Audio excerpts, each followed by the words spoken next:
nagkaintindihan. Kung susumahin, may 48 kabuuang bilang ng Dalian trains ang MRT-3. Kaya ang commuter na si Mang Jerry, hindi maiwasang mga bakong safe nga ba talaga ang sinasakyang tren. Higit nakapakipakinabang pa naman daw sana ang tren, lalo't sumisirit ang presyo ng krudo. May review kung wala sila ngayon, training o skip ko sa rin may review. Kasi pasahero yun eh. Pasahero yung sasakay kung max 10 eh. Nakasakay tayo ngayon sa Dalian train ng MRT-3. So, okay naman yung pakiramdam niya, parang normal lang na pagsakay sa MRT-3. Yun nga lang, ang pakiramdam niya, kumpara doon sa lumang MRT, medyo mabigat dahil siguro maraming mga nakasakay at mas maraming magod. Pero so far so good, okay naman yung takbo. Sa ngayon, planong paimbestigahan sa Kamara ang reklamong ito ng mga unionista ng train agency. Una nang iginiit ng Department of Transportation na ligtas ang sumakay sa MRT-3 dahil duman ito sa masusing technical evaluation para sa 4-car lane na tren.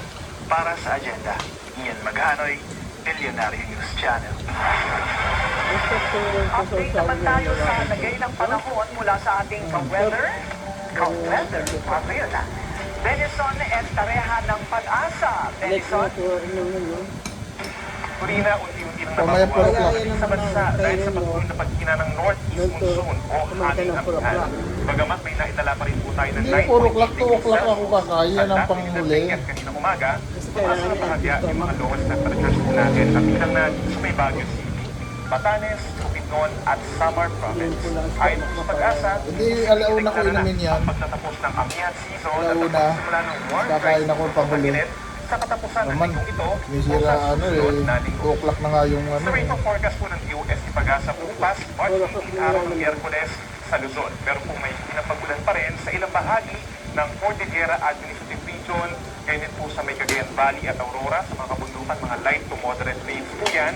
Habang sa ibang banda po ng Luzon, bukas, generally maaraw naman po sa umaga, ngunit may chance pa rin ng may pinapagulan sa hapon at gabi. Madalas din magpapakita ang araw dito po sa Visayas at Mindanao, maliban na lamang. Dito po sa may Caraga, Luzon, Eastern Visayas, down to Davao Oriental at Davao Choro, kung saan posible pa rin po ang may hinang pag-ulan. Sa mga hindi natin nabanggit, dito sa may Visayas at Mindanao, generally fair weather conditions or bahagyang mag-ulap ang kalangitan, may kasama rin pagkulitim pagsapit po ng hapon. Mula Webes po hanggang Sabado, tataas pa ang Interactive activities na dinayo ng mga gustong matuto at mas mapahusay ang kanilang laro. Mapapagulad man o balikan. Sa GolfCon 2026, ibinida ang isa sa pinakababilis lumagong sport sa bansa bilang susi sa pag-angat ng Pilipinas bilang world-class destination. Dinala ng event ang mga bigating pangalan sa industriya, mga leaders sa turismo at mga negosyanteng handang itulak ang sport sa mas mataas na antas. I just feel like we're just bringing people together. You know, I think that's what we're here for, and really promoting golf. Not just 1 or 2 golf courses, not just 1 or all brands. We want to promote golf in the Philippines. I've always said, golf is the only sport that really brings in tourists into the country. Target ng mga organizer ng GolfCon 2026 na palawakin ang golf community, palakasin ang golf industry, isulong ang sports tourism at ipakita ang Pilipinas bilang isa sa mga top golf destinations sa rehiyon. Para sa agenda, Sheila Salaysay, Billionaire News Channel.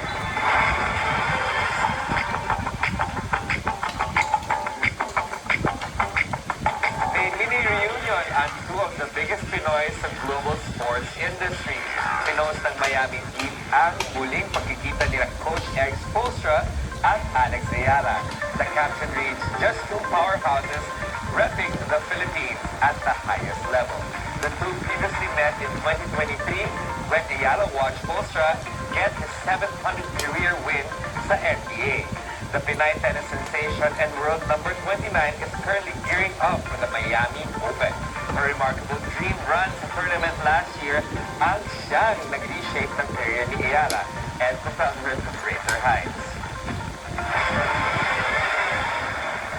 Lewis Hamilton is revving up his remote romance with Kim Kardashian. Nakakomment si heart eyes emoji si Lewis sa IG post ni Kim showing her Oscars after party look.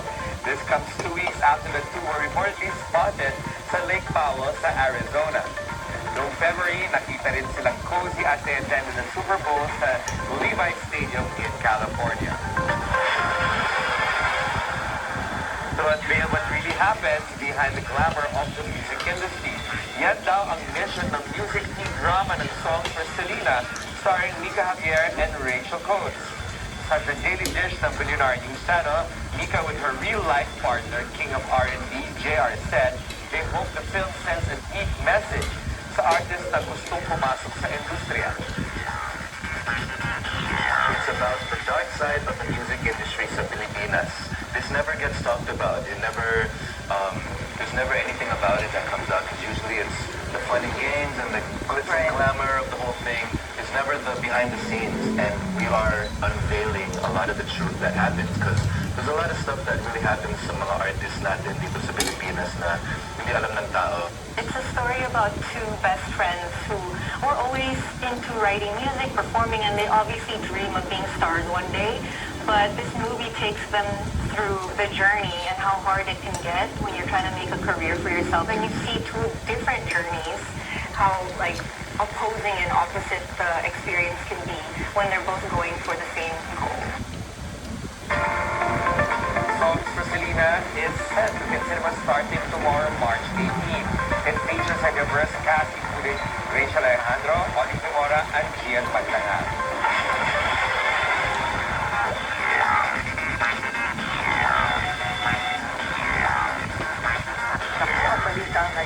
Ang balita ngayon, parang hindi nagbabago, ano? Kasi wala lang ako ng isang araw, pero yung pa rin yung... Wala kang na-miss. Oo, parang walang bago. Yung from last week, yung pa rin yung mga sinasabi ngayon ni VP Sara, yung pa rin ang tinatapon nilang akusasyon sa kanya. Groundhog Day ba? Ha? Groundhog Day. Ano yung mga sabihin? Pag-ikot-ikot, oo, parang trumpo. Yun naintindihan ko. Hindi ko alam ng ground. Okay. Alam mo, trumpo. Trumpo. Oo. Presyo ng langis. Pressure. Yung pa rin, oh. At nasagot na yung tanong mo kung akit na yung presyo ng airline ticket. Airline ticket. And kuryente. I'm thinking about kuryente. But sabi ko nga kay Winner kanina, ang swerte rin ng mga politiko, hindi sila pinag-uusapan ngayon. Nakahanap ng distraction ang lahat. Anong gusto mong malaman na hindi natin pinag-uusapan ngayon? Meron pa pala ICI. May ICI pa ba? Sabi ni Kong Elise, nagunaw na. Malapit na, March 31. Naghihintay na lang. Nagiging ano na lang. Nagiging ano na lang. So ano nang mangyayari? Ano nang conclusion nila? Ano ang rekomendasyon sa ombudsman? May mga reports sila, mga referrals covering some 60 individuals. Pero hindi doon na kasama yung mga About sa mga nag-education. Sana matagal pang gera ganun siya eh. Kasi parang hindi siya makulong. Exactly what those recommendations are. What's happening with the ombudsman? I'm sure he's busy, but ano gusto namin malaman? Kasi wala pang napapakulong. Di ba? Isa pa lang, na former senator pa. Yes. Dami nun eh. At napakapong pasto. Yes. Kaya natuto na sila. Ayaw na nila magbigay na yun ng 9 months na lang. Papalik na lang. Pasto ng pagkabuhay yata. Pasto ng Dalawang taon na lang tapos ang administrasyon. Makikihintay na lang yun. Tapos yung ano ba ang mga pagkakaiba ng mga bersyon ng anti-dynasty bill? Kasi sumusulong daw ngayon yung version ni Congressman Sandro Marcos. Pero ano ba yung... second degree lang. Yes. Sa Oo. Parang bitin. mga pinsan, hindi kasama doon. First Russell. Hindi lang yun. Pwedeng iba-ibang posisyon. Ilan nga ba, Pong Elise? Kahit limang po silang pare-pareho na apelido, ay pwede pa rin. Ilupon. Siguro, I have to study it to make an opinion. But I mean to say that 50 of the same surnames can still serve at the same time is a little strange. Diba? Ang daming Ilan pa ako naman dyan? pag-usapan. Yung mga bagong, yung mga restructuring infrastructure projects na hindi tapos. Talaga bang si Josh Malimban na ang naghahanap niyan at nakakadistribute? Nag-uungkad. Hotline na Russell. Nag-uungkad na si Josh. Kaya pala hindi binabalik yung aking text at Busy siya sa busy na si Secretary Malimban. George Ford Senate. Pero at least may sinabi yung BPI na i-pledge daw yung ilang manufacturers na hindi magtataas ng presyo ang mga basic and prime commodities na sinasabi. Basic goods and prime commodities. Nasa-nervous pati ako nag-ilan. You do? I don't believe it. Ay, Ikaw ang yaman-yaman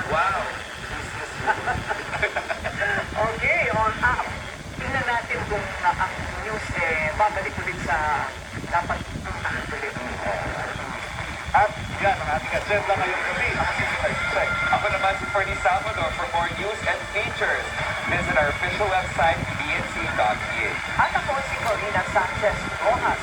Sa bawat issue, may anggulo at ang balita, may agenda.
Tayo na nagpunta pa na sa banda tayo ng mga gulo ng orange sa babae mo niya.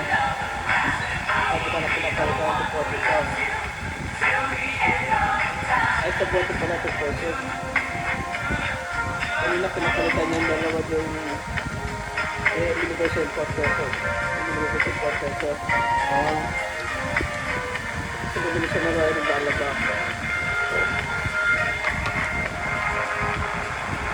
Pala niya nagkapal sa kaya na yun, ganun tayo na. One debate niya si Alin Mono. Magkamukha sila ng Alin Mono.